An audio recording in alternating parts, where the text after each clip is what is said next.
Gentlemen, great to have you back. It's my favorite week of the year. You know why? Why? Why, Chris? It's tight ends week, baby. And who doesn't love a nice handful of firm tight end? I sure as hell do. Guys, question right off the bat. Who's got the best tight end in the Moose Knuckle Fantasy Football League? It's a tough question. There's a lot of good ones.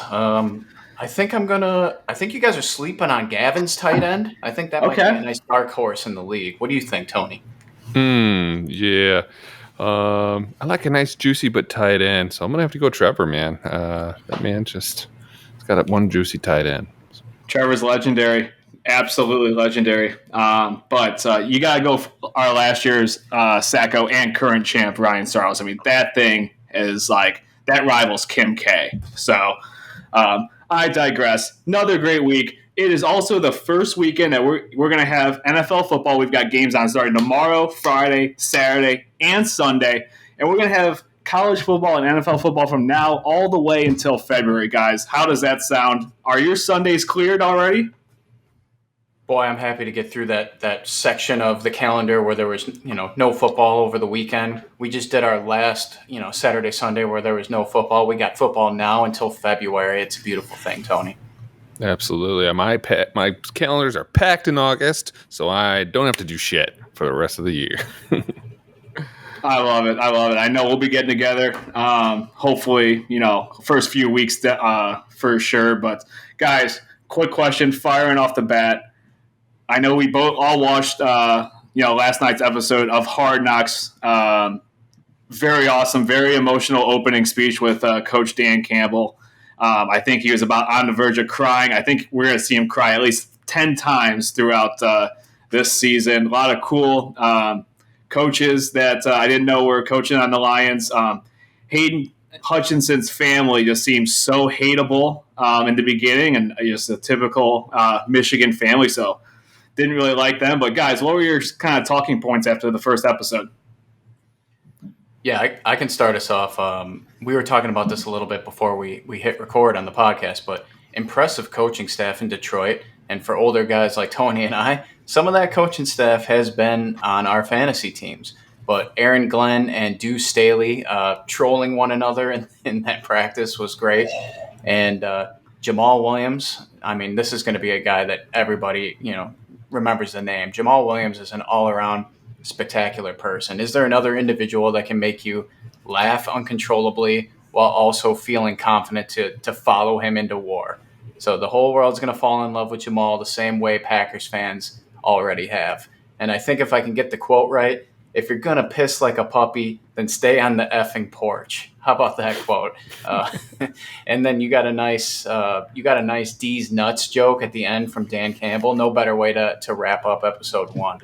And I'll just say this before you go, Tony, but we also got to look at the Arizona Cardinals preview for the in-season episode of Hard Knocks starting November 9th. You know what I liked most about that? Not Hopkins returning, not that crazy stretch of schedule where they'll have the Rams, Chargers, and 49ers while they're doing their recording, but it'll be 12 days after the launch of Call of Duty Modern Warfare 2, and we get to check in on our old pal Kyler Murray. Man, how timely. Wow, that is amazing. Yeah, probably another. So sorry, Tony. Probably another reason why it's in the contract, though. Yeah, that's what I'm saying. They're like, we see this coming. We need to correct course. Yeah. This was like the first time I'd seen like the Guardian caps and kind of gotten some commentary back from the team. And, they said it was hard to hear when they were on the field with those big things. Also said it looked like a big old mushroom out there. And then just Dan Campbell's mouth, man. I was watching this out on the porch, and I literally you guys were talking about a piece early in the episode. I'm like, what happened? Because I think I was just uncontrollably turning the volume down on my outside so the neighbors wouldn't hear. So it was a good episode. I'm only halfway through, so still got a little bit to go, but good start so far. Yeah, I think Dietrich already said Jamal Williams. I think him and Dan Campbell are on the same cycle, but very emotional. Very a lot of good feelings in the Lions locker room. I talked with Trevor today, our our Lions fan of the Moose Knuckle Fantasy Football League, and he thinks that the Lions are going to the Super Bowl. He is high on Hayden Hutchinson. He thinks Hayden Hutchinson is a top 3 pick this year in fantasy football, rather. He's very famous for drafting Anquan Bolden years ago when he was retired. But I digress. Tony, what do we got for news, man? What's going on in Chicago? Yeah, man, not great. Our big all-star, all-pro linebacker Roquan Smith requested a trade this week. So there's been negotiations going back and forth trying to get him shored up. And I think those negotiations have gone flat to the point where Roquan's had to take a step to let the public know that, hey, I'm available and I want to move teams. I think the thing that's most concerning or is frustrating for him is there's some clauses in his contract that basically 99% of other people in his position outside of like quarterbacks and stuff just don't have, as well as him saying, this is a bad market value for linebackers. If I took this, other linebackers would be mad at me for taking this. I mean, just to throw some ranks from last year, he was 6th ranked in the NFL in solo tackles, 6th in combo tackles, and 6 tackles for loss. The man is a talent. There's some mixed reviews, like on Pro Football Focus. They kind of don't necessarily give him 6th rank in the league, but he would be a big loss for the Bears. What do you guys think about this? I don't know what the issue is here, Tony. It seems like cap space certainly isn't a worry for Chicago right now, and Smith has proven that he's a top 3, top 4 linebacker in the league, and frankly, he should get paid like one. Yes, the linebacker market got reset when formerly Darius, now Shaquille Leonard, got his deal done in Indy. So now it's just on Chicago to make it happen. It would be a devastating blow, I think, if they lost him on the squad. And just from all this kerfluffle, that always seems to kind of damage the value that you get in trades, don't you think, Chris? Yeah, this is crazy to me. I did appreciate his post that he wrote to mostly the Chicago fans, but also reaching out to the McCaskey family and saying, "Hey guys, I do want to remain a Bear. Let's talk." And Dietrich, you said it. Cap space isn't an issue. I don't know what the issue is. They activated him off the PUP list, which saying, "Hey guy, if you're not showing the camp, you're going to get fined now." So. I think something does still get done. It's tough from what I'm hearing on Roquan's situation because he doesn't have an agent. He's representing himself. So, these talks do get a little personal when you're saying, hey, you know what, you did this really well, but you didn't do this. And maybe he's just getting a little too emotional.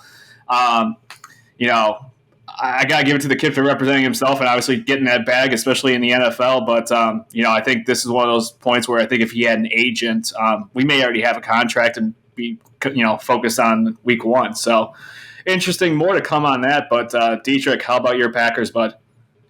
Yeah, let's take a trip a few hours north of Chicago and talk Green Bay. So the NFL says Aaron Rodgers will not face any penalties for a series of ayahuasca trips he took in the 2020 and 2022 off seasons. The 4-time league MVP of the Green Bay Packers took the hallucinogen during 2 separate retreats in Peru, and says it's not a coincidence that those 2 years are some of the best of his NFL career, saying, quote, "It's the universe bringing things to happen when they're supposed to happen," unquote. So a spokesperson for the NFL said Monday via the Associated Press that ayahuasca does not trigger positive drug test results that would result in violations of the league's substance abuse or performance-enhancing policies. So Chris, Tony, are you looking to achieve any deep self-love and healing prior to this NFL season? No, I feel bad for Josh Gordon here, right? Like the guy got suspended how many times for marijuana, and here's the 2-time reigning MVP Aaron Rodgers doing a drug that I can barely even pronounce in a country that I don't even know where is on the map, and it's all good. So it's this stuff that I'm just like, different rules for different people, I guess. I mean, I would have, as a Chicago local, I would have liked to see him suspended for maybe the first 6 games of the season. Tony, does that seem fair for this drug?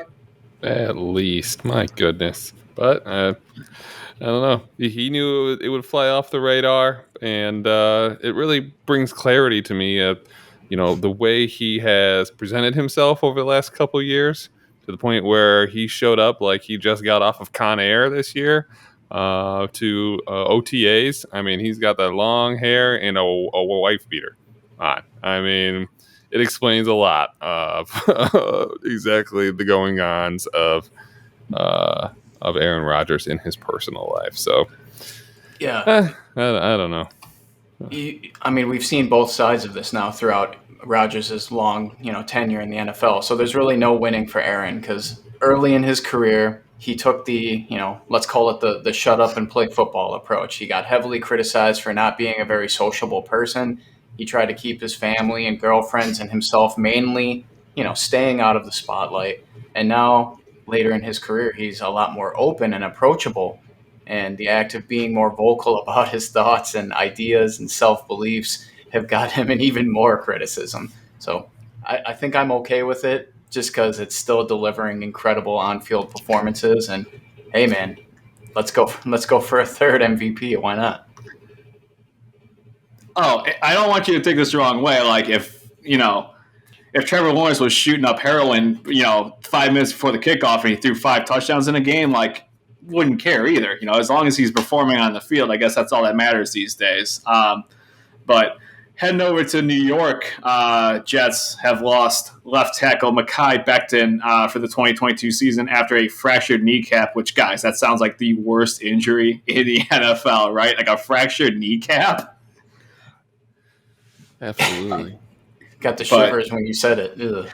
Yeah, exactly. So, but don't worry though, guys. Like, if you've seen a picture of his father from the draft day years ago, if they just pick up the phone and call him, I think their offensive line is actually better. Tony, if you pull up a picture for our viewers here, unbelievable. That guy is an absolute unit. But, guys, it's the typical NFL. We cannot go a full week without at least one arrest. I've got 2 new ones for you guys. Former NFL legend Marshawn Lynch was arrested for a DUI in Las Vegas, which, guys, like, anyone can get a free ride in Vegas. They really take you anywhere. I would imagine Marshawn Lynch has better privileges than we do. I don't know how this keeps happening, especially in Vegas. Like, have no idea. I don't know. Free time, bad choices. Bad choices, yeah. A lot of Hennessy that night. A lot of Hennessy, maybe a little handful of Skittles here and there. But, guys, Tony, if you could throw up his mugshot as well for us, like, our viewers need to see it. Like, he was hammered. Ham-boned. Yep. So, again, he wasn't the only legendary running back to get arrested, though. Frank Gore, was charged with what Pro Football Talk is reporting a simple assault. However, our paparazzi TMZ reports that he grabbed a naked woman by her hair and dragged her across a hotel room's hallway in Atlantic City. Guys, this is terrible. I'm sick of reading these. We got to stop talking about DUIs and arrests. But let's just head into the best tight ends of the 2022 season. Tony? Let's go. We are on to tight ends this week, boys. All right. Who do you think tops our number 1 ranking? Drum. Travis Kelce. Chris, you had him at 1. Matt, you had him at 2. And I had him at 1. Chris, why'd you have him at 1? I had him at 1 because he's the best tight end in the league, Tony. Very simple. He's a Hall of Fame. He gets 1,000 yards every single year. I think this is going to be definitely a brand new Kansas City offense with Tyreek Hill leaving. But they do add Juju Smith-Schuster. I think Travis Kelce is the bona fide number 1 option in that offense, and I expect double-digit touchdowns, over 90 catches, and 1,300 yards. So I think he's definitely in a 12-team league, he's definitely maybe a late first round, early second round. But for our league, I anticipate him being gone before I pick at 13, which is a bummer. I agree. I think I need to take Kelsey in the first round. And, Mark Andrews was the number one last year, but that was the hell of a year he had. I think Kelsey comes back and takes that number one spot. He certainly has what it takes to do it. You guys hit all the good points. I think I'll just touch on the one bad. The bad is he's 32. There have only been 2 tight ends to have a 1,000-yard season at the age of 32 or older. Tony, I'll stop you right there, as I knew you were going to, of course, shout Pete Razliff of the 1965 NFL season at age 34 was one of them. And yes, you that is true.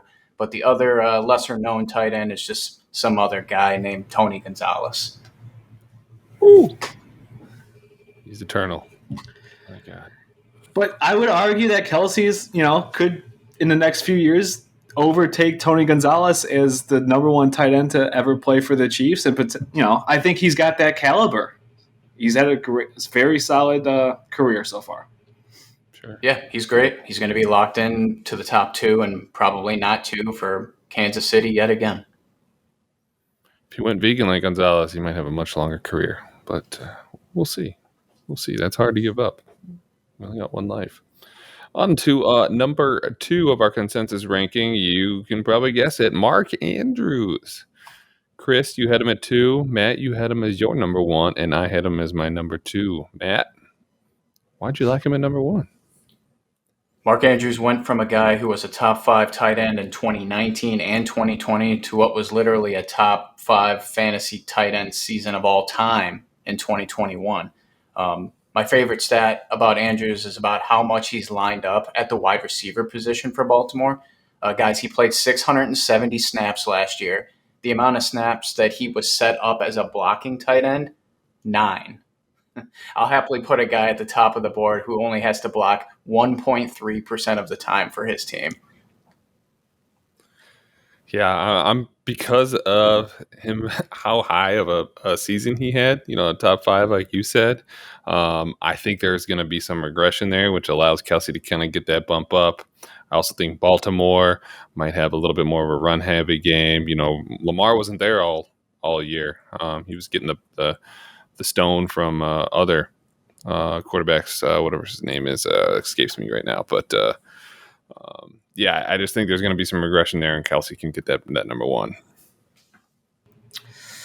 Yeah, you mentioned Lamar's coming back. I hope that helps Mark Andrews. You got Hollywood Brown out in Arizona, which should, give him more target and opportunity there. And Dietrich, you hit the nail on the head. Only 9 offensive snaps lined up as a blocking tight end. Hopefully I can nab him in the second round. I don't this year. He's high on my list, but I don't see a chance of getting either of them on where I want to get them without reaching. So that's exactly it, Chris. The problem I have with Andrews is he goes around pick 20 in drafts, so that's second round. I'm unlikely to take him there because there's still some prime pickings at wide receiver and running back where I'm not considering tight end quite yet. But if he for some reason fell in the draft and you're scooping him up at a third round value, every time just click it right away. That's an auto draft. Definitely. Agreed. On to our third tight end. We have Dalton Schultz. Chris, you have him at 4, Matt at 3, and I have him at 3 as well. I'll go ahead. Dalton Schultz, he was the 3rd tight end to finish the season last season. And that Dallas team vacated some receptions there. So, I think Dalton can at least repeat that 3rd ranking this year. Matt, you also have him at 3rd. Anything to add there?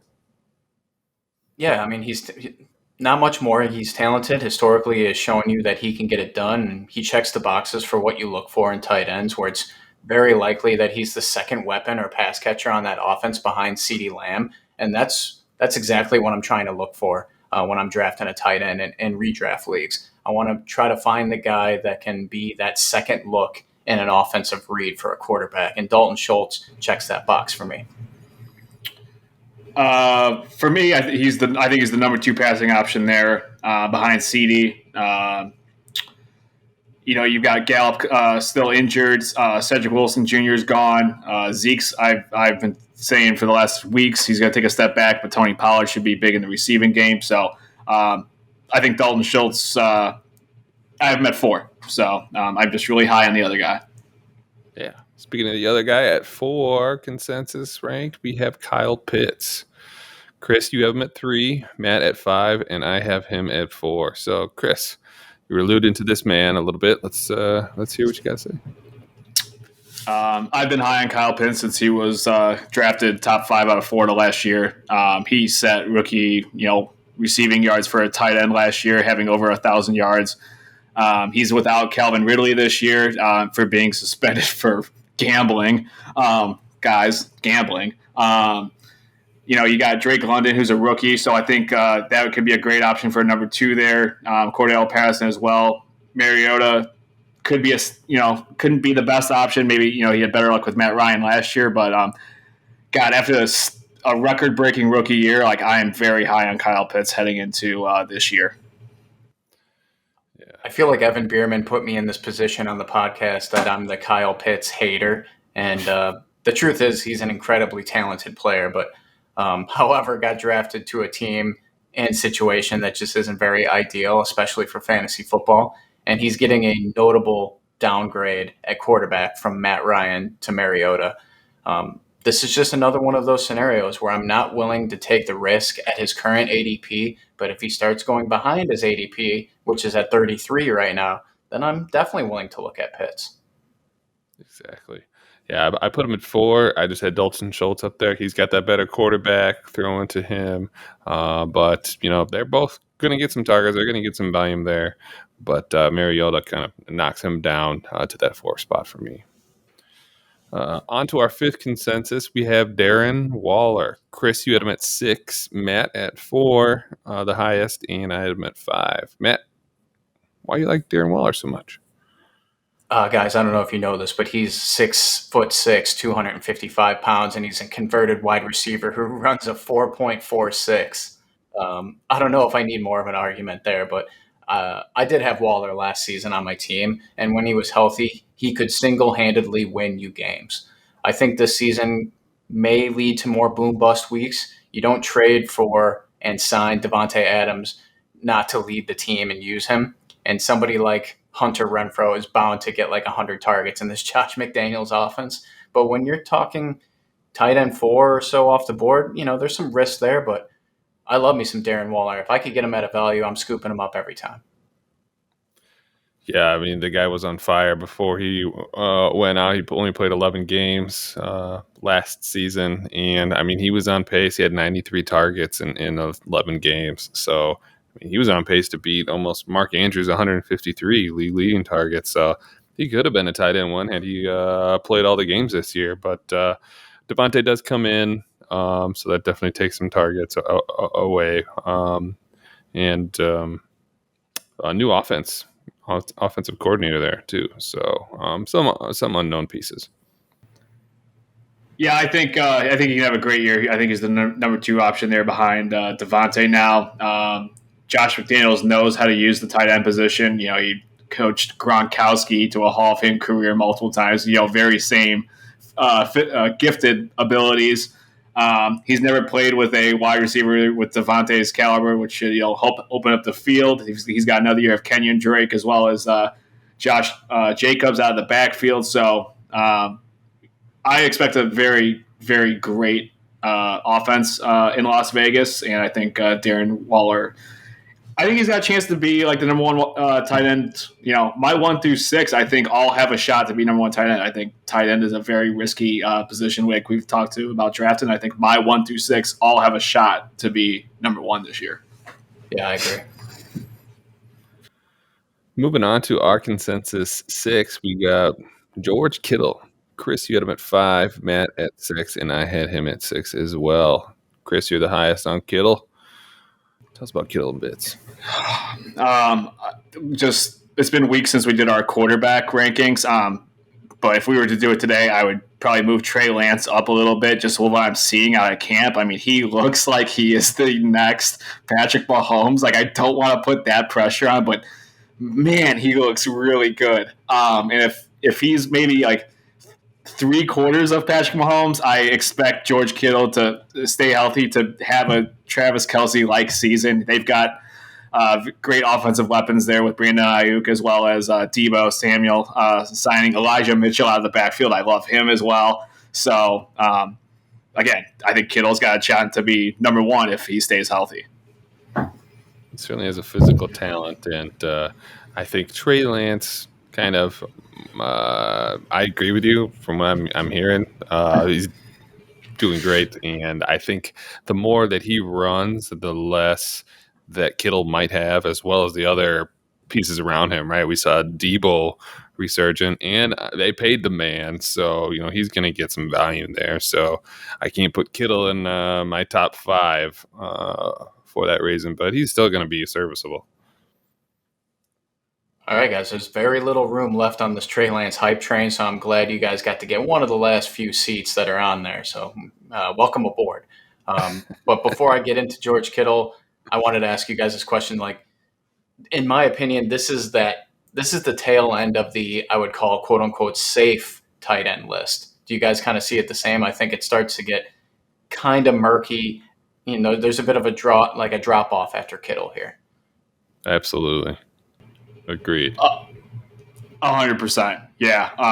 And even like if Schultz, Kittle, Waller are there for me in the early 4th round, like it's very tough to even consider drafting them there because there's so many good wide receivers and running backs, still in that 4th round, even in a 14-team league. So it'll be very interesting to see how our draft plays out in the tight end position this year. But Dietrich, I agree. It gets dicey here.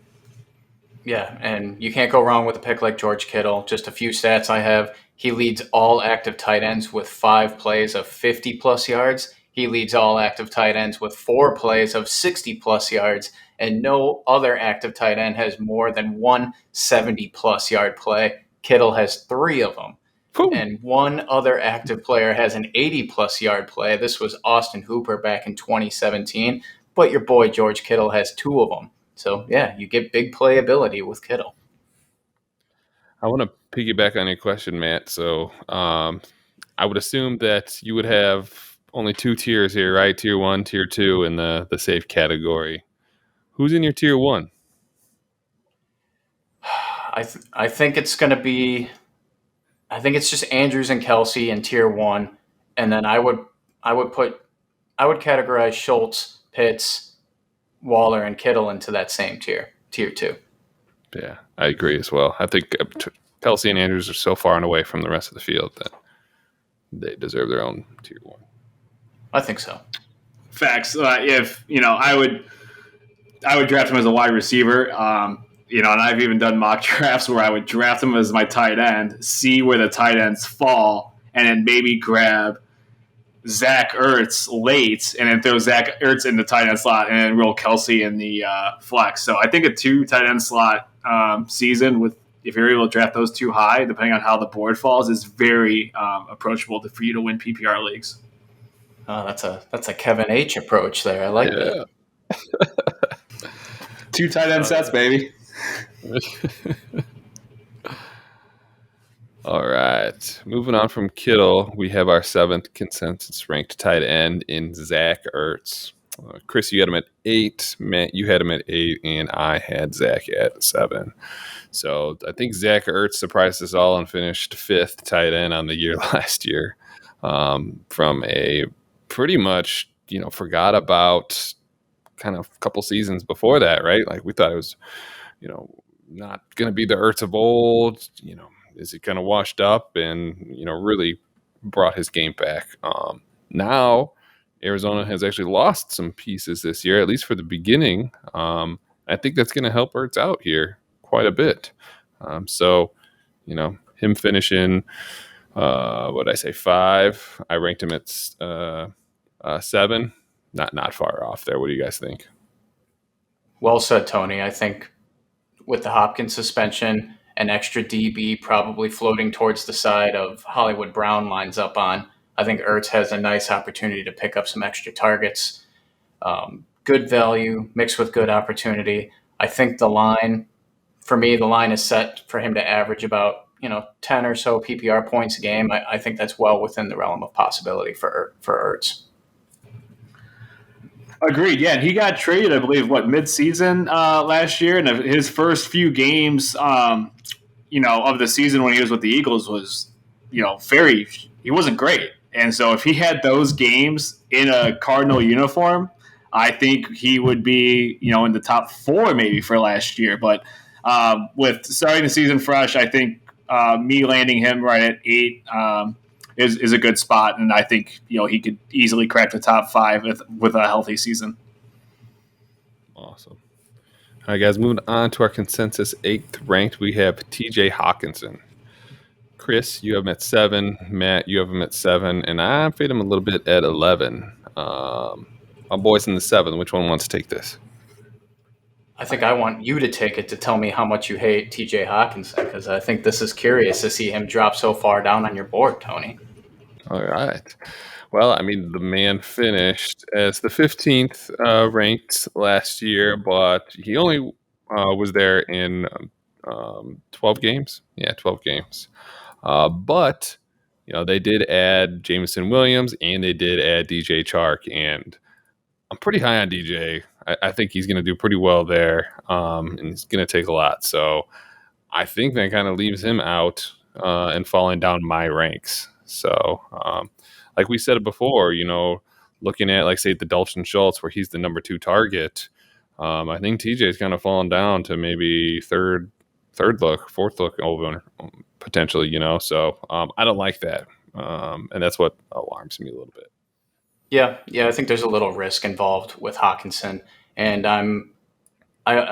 we to be determined yet, because Hard Knocks, still was just kind of in its first episode, and it didn't really hyper focus on one player quite yet. But you always get to see somebody take that Hard Knocks bump in terms of ADP, and I have this feeling it's going to be TJ Hawkinson. He's going to be undraftable for me, but he's a great talent, and I hope he falls to me in drafts. But I think he's going to be priced too high where I'm not going to be able to snag him in most redraft leagues. I love Hawkinson out of Iowa, former top 10 pick. But Dietrich, you already alluded to it. I was expecting to see a big Hawkinson highlight or a big interview in episode 1. You didn't see it. The biggest thing was he had a nice little block on Aiden Hutchinson, which, knocked him down, which was great to see. But I don't want to see that as a fantasy football owner. I want to see him lined up in the slot or Tony, you say you're high on DJ Chark. If I had as little draft capital as you did, I'd probably be high on him too. I don't see him. He's pretty far down the depth chart behind St. Brown as well as, rookie Jameson Williams. So it's boom or bust. I think this is make or break for Hawkinson. I think he needs to show the Lions something if he wants to get his contract, picked up for the 5th year option. It's been a very underwhelming first few years of his career, and he's very gifted, so I just want to see it all put together for him and stay healthy.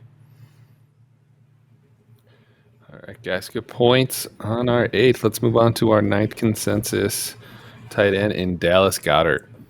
Chris hit it on the money at 9, Matt at 10, and I'm at 10 as well. What do you like about Dallas, Chris? I just don't like the other guys as much as Dallas. No, I'm just kidding. You know what? He's Devontae Smith, AJ Brown are going to get theirs. They've got some great pass catching, running backs out of that backfield in Philadelphia. But he always gets his. He's nothing sexy, but he can get you a solid 10 to 11 points every single week. And for some of us, depending on how the draft is, and we're getting late into the round picks, you're going to look for that guy. He's like, I'm not looking for a boom or bust guy. I'm looking for a guy to get me 10 to 11 points in that tight end slot. And Dallas Goedert, I think, is that guy consistently. Yeah, there's some interest in Goddard for me as he now breaks free from the constraints of also having Zach Ertz on the roster, like we just talked about. So, and that Eagles identity, I think, is potentially becoming more pass heavy, and he has a pretty favorable ADP right now. I think he's like that tight end 8 off the board. So there's value there. There's some concern for me that he's going to be the third read on the field between AJ Brown and Devonta Smith, but he has great hands. So lower target volume, but has the skill set to do enough with the targets that he gets in that offense. I believe in 2021, PFF graded him as the number 2 receiving tight end. So I'd like to see him try to keep those metrics and find himself in the red zone, get some more red zone targets this season. Yeah, fantastic. That's a great ranking. He finished, although only playing 15 games, as the 10th ranked. So with the addition of those targets going to like AJ, he could finish at 10 again, right? While playing 2 more games this season, right? That's kind of where I saw him ranking in my 10th spot. So we're going to round out our top 10 here with Dawson Knox. Chris, you have him at 12. Matt at 9, and Tony at 8. So I'll start it off at 8. He ranked in 21 with the 8th tight end. He's on a very on-fire offense. I think that's coming for some retribution this year. Has not gotten that ship yet, and I mean, he was definitely a breakout, right, last year, and I think he maintains that level of quality. Do you agree, Matt? Man, I love the team Knox is on. The Bills always seem to always be in scoring position on the field, and Knox is a serious red zone threat. But that's almost like when you look at last season, Tony, it's almost his entire game. He's not like a between the 20-yard line sort of guy. He's very touchdown dependent, which, hey, with Josh Allen, the touchdowns are coming, but this comes at a risk. So his ADP reflects that a little bit at the 101 per ADP. I'm still willing to take a shot at him at that draft cost.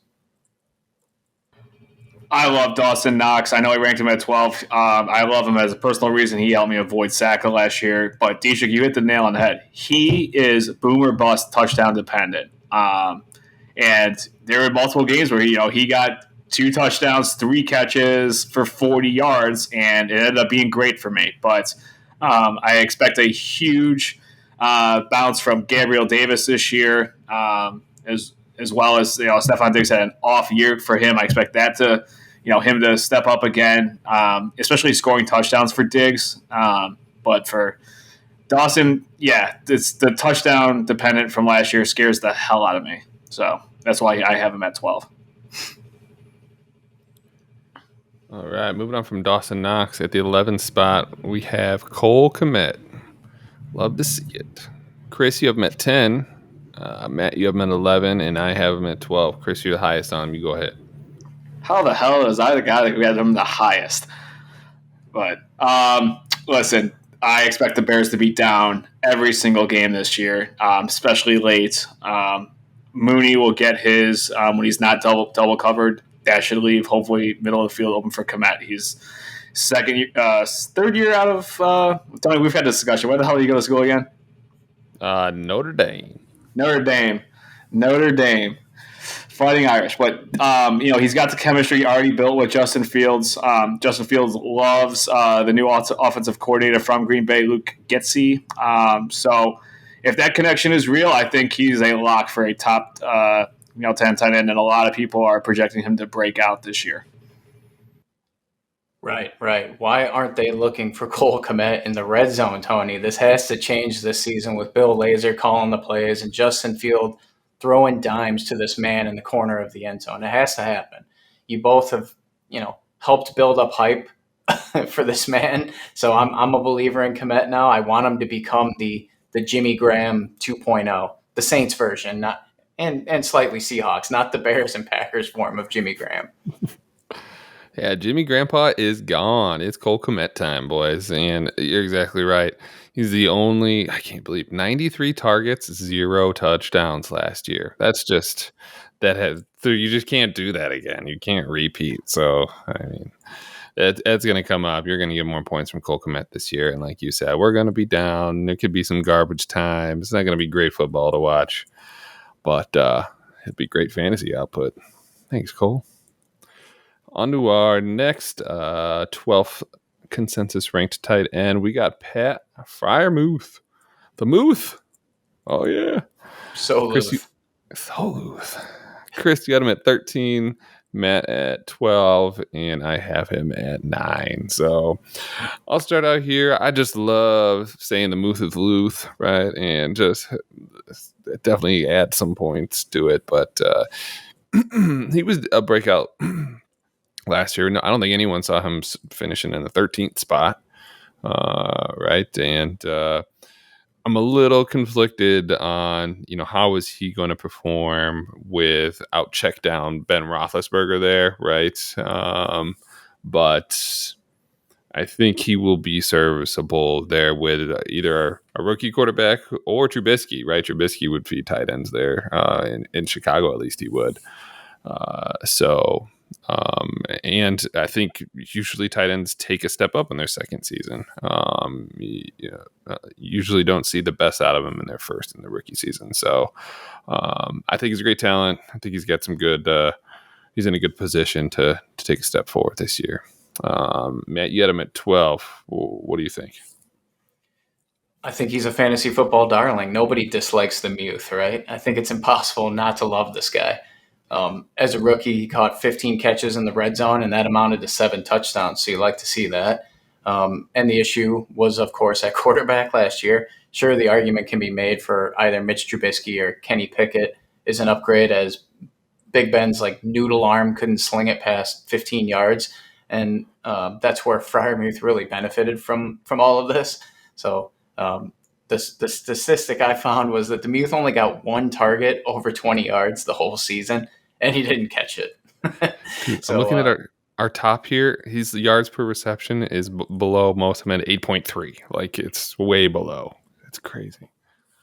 But this is a guy, if you absolutely punt tight end in your fantasy football draft, you might find the Muth a little farther down on the charts. And this is a good choice. I think targeting Freiermuth for rock solid fantasy production in higher to mid rounds feels risky. I think right here you find him, take him and ride him, and maybe at the last pick of your draft, maybe stash another tight end just in case it doesn't work out. But I think Freiermuth can deliver. Yeah, guys, for me, it's the quarterback situation at question mark. Tony, you said Trubisky, looks for tight ends. I agree with that, but I think at some point they're going to give the ball to the rookie and Kenny Pickett. So it should be interesting to see. My biggest memories of the Muth from last season are, like you said, they're within the 5-yard line, and Ben Roethlisberger throws a little wobbler to him, and he gets in the end zone, and he did that about 7 times last year.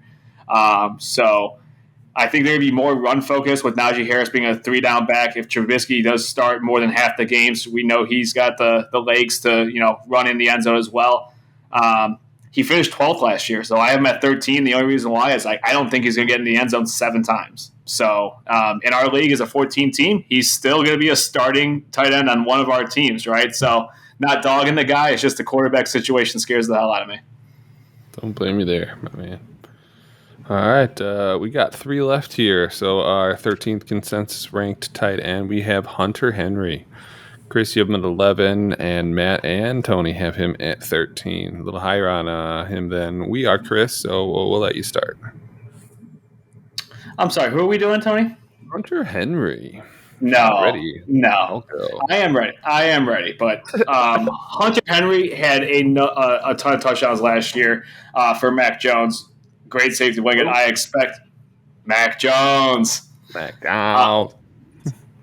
And that chemistry has been built again during training camp. I love him to be, to repeat vintage Hunter Henry, catching double-digit touchdowns for the Chargers. I think he can do that. Wide receiver is a big question mark in New England with Jacoby Myers as well as Devontae Parker. I think Hunter Henry can be the guy in New England. So if he, he's got top 7 potential for me. So I like him slotted at 11. Yeah, I believe in the continuing rise of Mac Jones, and Hunter Henry eating up those red zone targets. You guys remember last year when they also signed Jonnu Smith and how quiet of a season that guy had in comparison to Hunter Henry? So I think that stays the same too.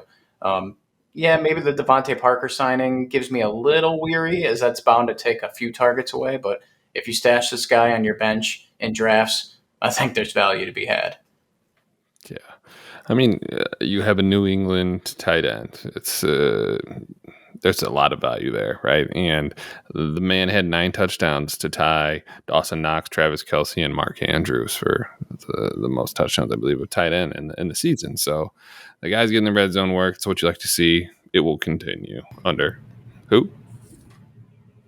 Mac Jones. All right, moving on to 14. We have Irv Smith Jr. Chris, you have him at 14, Matt at 17, and I have him at 16. So again, Chris, you're higher on this tight end than we are. Why? Why? Hey, listen, this is a new Vikings offense with Kevin O'Connell. Justin Jefferson was raving about it today on the NFL Network. He's like, I don't know how Cooper Kupp was able to get so open last year when he was watching the game film, and then he started watching it, and he's like, holy shit, now I know how he had such a great year, and that jacked me up. So I think Thielen, over the age of 30, takes a step back. He's tough to stay healthy. Irv Smith Jr. Is a big body tight end. I think he gets into the end zone a lot, and this is a high this is going to be a great offense in Minnesota, and someone's got to eat besides Justin Jefferson and Dalvin Cook. I don't think Thielen is the guy due to his age, or I think Irv Smith Jr. steps up big time. Yeah, I mean, Kyle Rudolph's vacated there, right? He's not there anymore, so there's no one to take some work from Irv Smith.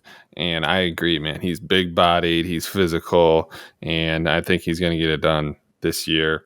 You just happen to be a couple spots ahead of me, but I'm high hopes for Irv Smith this year. And to piggyback on what you were saying earlier, Chris, for people like you that have draft capital in Justin Jefferson, I think Irv Smith is a great insurance policy. This guy is safe to draft for that reason. Should Jefferson or Thielen miss time, Irv Smith gets immediately plugged in to be the second look in this offense, and that's going to score you fantasy points. I actually think you see somebody like a Thielen or a Jefferson miss time, this guy has top 5 upside, and you can make a case for drafting Big Irv. He has the talent to step up and deliver. So I think it's worth the flyer. All right, guys, let's round out our top 15 with the 15th consensus tight end in Evan Ingram. Chris, of course, you have him the highest out of all of us at 15. Matt and I also have him at 18. So, Chris, tell us all about Evan Ingram and that Jacksonville tight end, bro. All I've heard from Giants fans is that the guy cannot catch the football. All I'm hearing in training camp from the Jaguars is this guy can't catch the football. This is what I do know.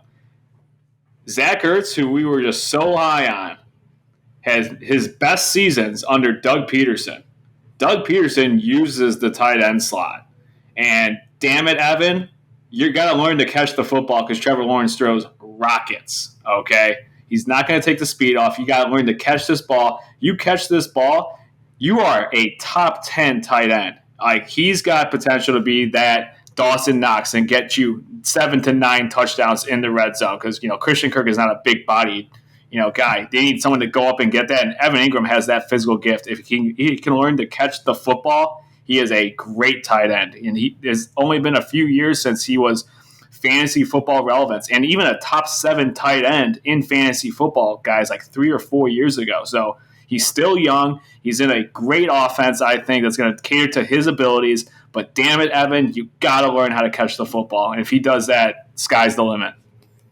Do you think he has a shot at being the number 2 weapon in Jacksonville? Easily. I do. I think Christian Kirk's going to get his. It depends. ETN, I think, could get the most looks target-wise. I think Christian Kirk is going to be right there with him. So I would slot him at 3, but in terms of traditional pass catchers, so I would rank Kirk and then Evan Ingram. I don't think Marvin Jones Jr. is going to be relevant. I don't think Laviska may not even make the roster. Laquan Treadwell is going to make the roster because Trevor, it's kind of his safety blanket with him. But I think Evan Ingram can have a potential big year. And, there's another guy that I hope we talk about before this wraps up. I'm also high on him. So, yeah, I didn't envision Evan Ingram making our top 15 rankings here for tight end position, but Tony, can I hedge this ranking and say either him or Dan Arnold on the Jags will hold the spot? I don't know which one will end up making it, but I guess I'll lean Evan Ingram and feel not so confident about my choice here. I would lean Evan Ingram as well. I think 18 is a pretty conservative ranking for me, and he could definitely take that spot and run with it. He could be the 2. We don't know. You're definitely right. His catch rate's at 63%, but Kyle Pitts is at 62%. So he's not far off from our 3rd, 4th ranked guy here. But it depends on quarterback and who's throwing it to him, and he's got a new quarterback he's working with, so hopefully that helps him out. I remember, you would see Evan Ingram sitting on the draft board, and you're like, oh, man, he's a good talent. Should I take him here? He would be like a late round flyer and then just never pan out, right? So you looked at the guy. You looked at the guy on your draft board, and his hamstring was pulled. Yeah. Arguably, I think if we try to tailor the offense to him, I think Trevor Lawrence could arguably be the most gifted quarterback he's played with in his career. So I can't remember if he played with Eli Manning or not. I want to say maybe towards the tail end. So maybe I'll regret that. But this is a good opportunity for Evan. I hope he takes advantage of it. And they're paying him a ton of money, $9 million for the guy who can't catch the ball. Come on, dude. All right, guys. Well, that's our top 15. Do you guys have any honorable mentions you guys want to highlight? It sounded like Chris at least had one he wanted to talk about here. Yeah, I'll go. And Dietrich, I know you've got about 5 of them, and surprisingly, this guy didn't make your top 20 list. I think you know who I'm going to talk about. That's Big Bob Tonyan out of Green Bay. We're only a season and a half, 2 seasons removed from when he caught over 10 touchdown passes. Was it 15, Dietrich? What was it? I mean, he had a big year. I think he's back. I think he's healthy. We all know Green Bay is very weak at the wide receiver right now, it seems like. And Rodgers trusts him. He trusts Randall Cobb. And, if Big Bob Tonyan stays healthy, I think he could be a lethal threat in the end zone and could potentially, crack the top 10 list for tight end. So he's my deep sleeper. Dietrich, I thought you'd like that. I like that very much. I mean, I think it was a 14 touchdown season that Tonyan had, and then he went down in week 8 of the season last year with an ACL. And there's still some consensus that he may not be ready for the start of the season. But I think if you can stash this guy at the end of your draft, it could pay dividends for sure. I think I was a little surprised that none of you appropriately ranked Albert Aguapadon for the Denver Broncos. I think there's a lot to like here. Noah Fant gets out of his way in Denver. Great quarterback by his side. Some injuries that are thinning out the depth chart there, making him even more appealing in my eyes. I think I'm willing to take a stab on this guy if his draft cost keeps hovering around that tight end 14 to 16 spot. Yeah, I don't hate it for sure. I think he's going to be the 3rd guy there, right? So behind Judy and Sutton. And you're right. Russell has had some great tight ends in his career and can definitely feed that guy. So I don't hate it, man. I don't hate the 14. I had him at 19 myself. Yeah, I'm not as high on him.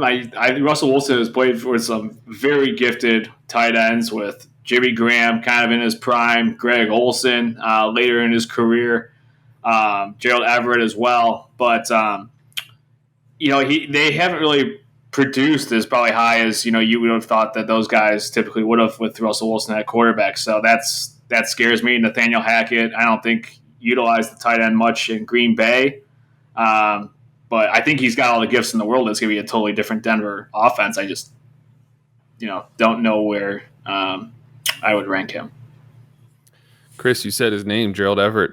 I like it, man. He's moving on to the Chargers, and I think it's a better spot for him.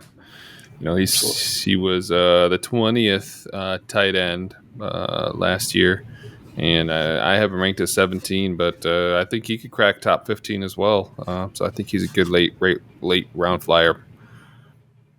I think he can too, Tony. We saw Jared Cook on the Chargers last year finish with 48 receptions and 560 yards and 4 scores. So it certainly seems doable for Everett. He's a big dude. He's a bit of a matchup nightmare. So if he stays healthy, um, you know, this is going to be. I think we'll be looking back and at the start of the season or midway through the season, this is going to be the tight end that's getting picked up for streaming purposes or an injury that got suffered, at the tight end position on your team, or maybe you're Kevin H and you like to start 2 tight ends in fantasy. Guaranteed. Maybe the Barker approach as well. Who knows? But Dietrich, I like your guy at 15. He was my 16. Tony, I'm not sure where you had Mike Gesicki ranked. Where did you have him ranked on yours? I had him 14. 14. Man, that's going to be interesting with Tua at quarterback, and obviously a different offense, and a guy who used George Kittle quite a bit in his offense with what the hell's the guy's name? McDaniel out of Miami. So it should be interesting to see how he uses his last year on the tag, because I don't think he signed a new contract, right? He's playing on the tag this year, so. Yeah, that's right.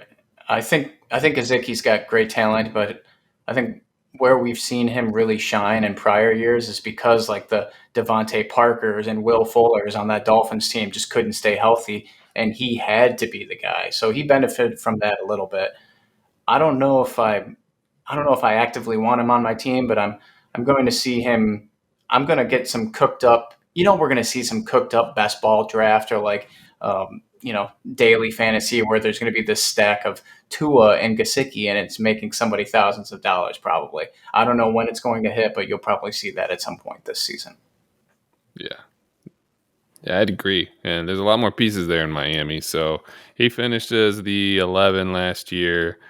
I put him at 14. With all those pieces there, he probably just takes a couple steps back. That's kind of what I was thinking as well. So, guys, who do you think will draft the first tight end in our league, and where does he get drafted, and who is it?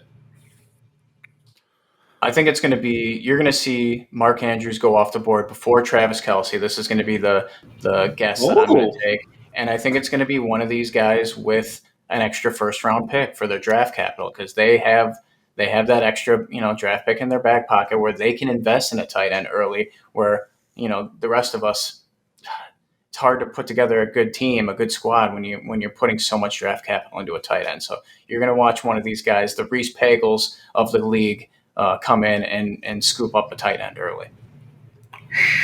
Absolutely. And I think it might be our way. He's going to get 2 first rounds. And then come around, I think he's probably 4 or 5 picks into the second round. That could be a tight end spot for you. So my guess is our way.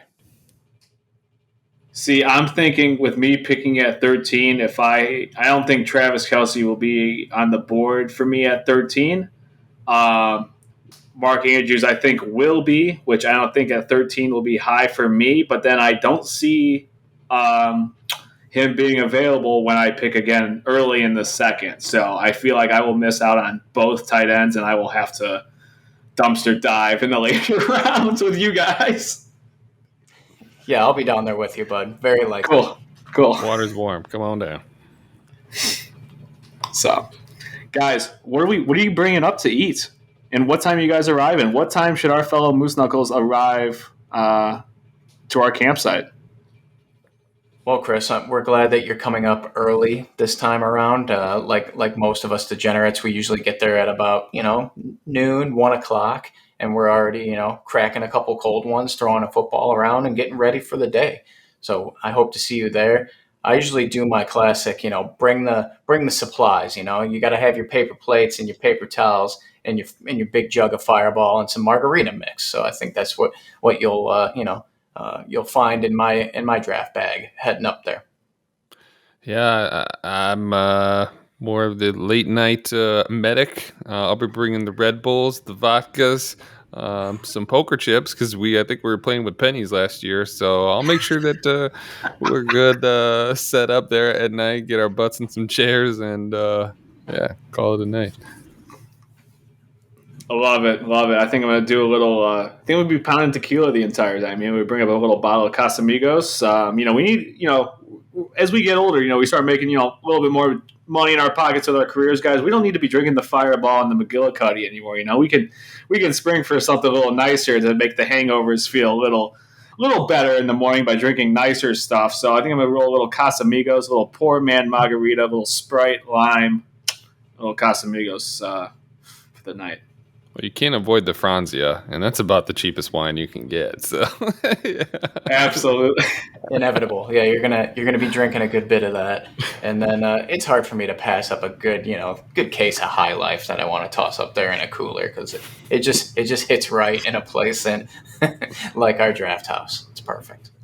Absolutely. So, 12 o'clock, 10 days from today. Looking forward to seeing you guys. You as well, my friend. So, all right, guys, I think that about wraps it up for today's episode. Hey, how did we do? Throw a comment down. Let us know what you guys think of the rankings. Be sure to like and subscribe. Follow us. Check out mooseknucklers.com when you get a chance for even more nonsense. But for Tony, for Chris, for myself, I think we'll catch you next week. Take care. Peace.